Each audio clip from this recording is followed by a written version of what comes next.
श्री स्वामी समर्थ. नमस्कार. आज आपण डाळ आणि मिरचीची भाजी करणार आहोत. रोजच्या जेवणामध्ये दुपारच्या जेवणाची आपल्याला नक्कीच काळजी असते आणि काही भाजी नसल्यास आपण ही रेसिपी नक्कीच करू शकतो. सर्वात आधी हर्षा चौधरी तुमचे खानशी तडक्यामध्ये खूप खूप स्वागत करते.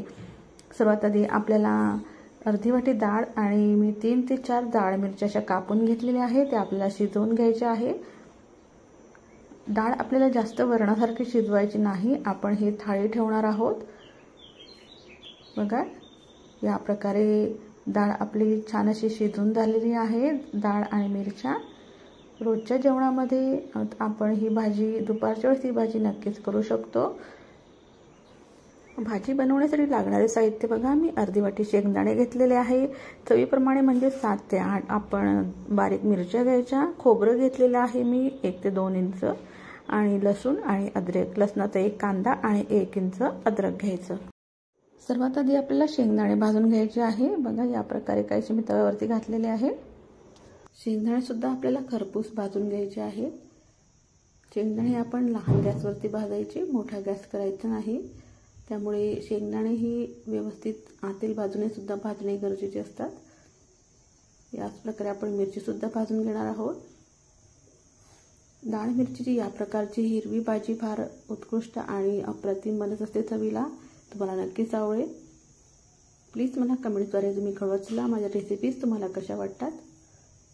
हे बघा, या प्रकारे आपण मिरचीसुद्धा व्यवस्थितरित्या भाजून घ्यायची. जे आपण खोबरं कापून घेतलेलं आहे ते सुद्धा आपण त्याच प्रकारे भाजून घेणार आहोत. त्यानंतर अद्रक आणि लसूणसुद्धा आपण थोडं शेकून घेणार आहोत. या प्रकारे सर्व जिन्नस भाजून झाल्यानंतर आपण यात चटणी करून घेणार आहोत. म्हणजेच आपण याचं वाटण करून घ्यायचं. बघा, या प्रकारे मस्त सर्व जिन्नस आपले भाजून तयार झाले. बघा, या प्रकारे भाजून झाल्यानंतर या प्रकारे दिसत असतात. शेंगदाण्याचे साल तुम्ही काढू शकतात, पण शक्यतो मी साल काढत नाही. त्यानंतर आपण चटणी करून किंवा वाटण करून घ्यायचं. आता आपण मी कढई ठेवली. कढईमध्ये साधारणतः 3 ते 4 पडी आपण तेल घालायचं. त्यानंतरच तेल व्यवस्थित तापल्यानंतर बघा, काहीशी या प्रकारे बारीक चटणी वाटून घेतलेली आहे.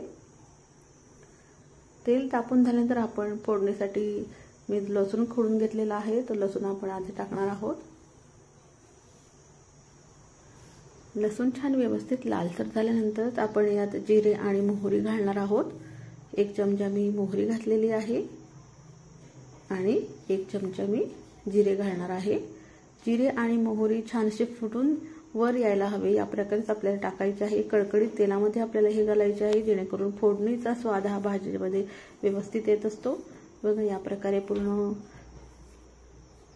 मोहरी आणि जिरे फ्राय झाल्यानंतर आपण यात चटणी टाकून घ्यायची.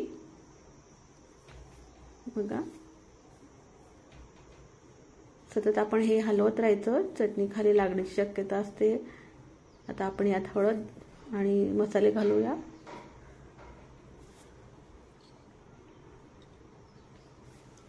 हळद आणि मसाले, हळद अर्धा चमचा घालायचा.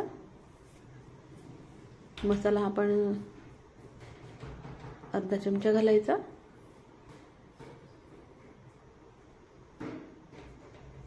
आणि धनापूड सुद्धा मी अर्धा चमचा घातलेली आहे. या प्रकारे पूर्ण जिन्नस टाकल्यानंतर आपण व्यवस्थित ते चटणीमध्ये मिक्स करून घ्यायचं आणि पूर्ण व्यवस्थित तेल सुटेपर्यंत चटणी आपल्याला घ्यायची आहे. बघा, खोबरं टाकल्यामुळे भाजीला जास्त प्रमाणात तेल सुटत असतं. बघा, मस्त अशी चटणी आपली परतून तयार होते आहे आणि खमंग असा वासही सुटलेला आहे. चवीला फार अप्रतिम होते मैत्रिणींनो. ही भाजी तुम्हाला नक्कीच आवडेल. मला कमेंटद्वारे नक्की कळवा तुम्हाला माझ्या रेसिपीज कशा वाटतात, जेणेकरून मला नवीन रेसिपी बनवायला अजून उत्साह येत जाईल. बघा, या प्रकारे छान अशी चटणी परतवायला थोडा वेळ लागत असतो, पण आपण ही पूर्णपणे परतवून घेणार आहोत. घाई करायची नाही पाणी टाकण्याची. सतत आपण हिला हलवत राहायचं की ती खाली लागतही नाही. या प्रकारे व्यवस्थित अशी चटणी आपली फ्राय होते आहे आणि या फ्राय झाली असे म्हणायला हरकत नाही. बघा, मस्त अशी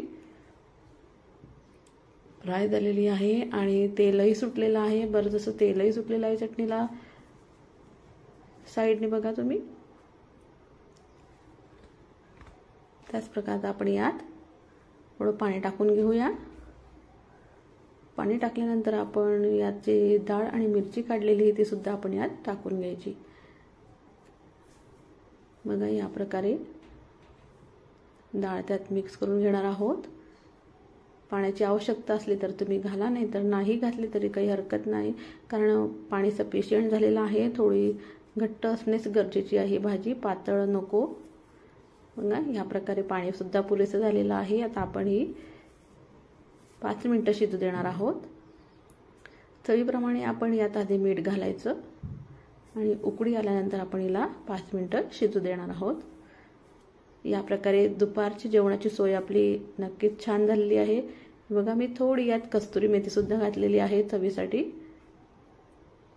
थोडी आपण बारीक करून यात कस्तुरी मेथीचा वापर करायचा, किंवा कोथिंबीर असली तर तुम्ही चटणीमध्ये बारीक करून सुद्धा टाकू शकता, पण मला कस्तुरी मेथी खूप आवडते। जी हिरवी भाजी बनवली मी त्यामध्ये कस्तुरी मेथीचा वापर करत असते। चवीला पण फार अप्रतिम बनत असते त्यामुळे भाजी, आणि त्याचा सुगंधही फार छान येत असतो भाज्यांचा, म्हणून आपण थोडा कस्तुरी मेथीचा वापर करायचा भाज्यांमध्ये। हे बघा या प्रकारे मस्त भाजीवरती तेल सुद्धा आलेलं आहे आणि उकळीही आलेली आहे। आता आपण 5 मिनिटं हिला शिजू द्यायची।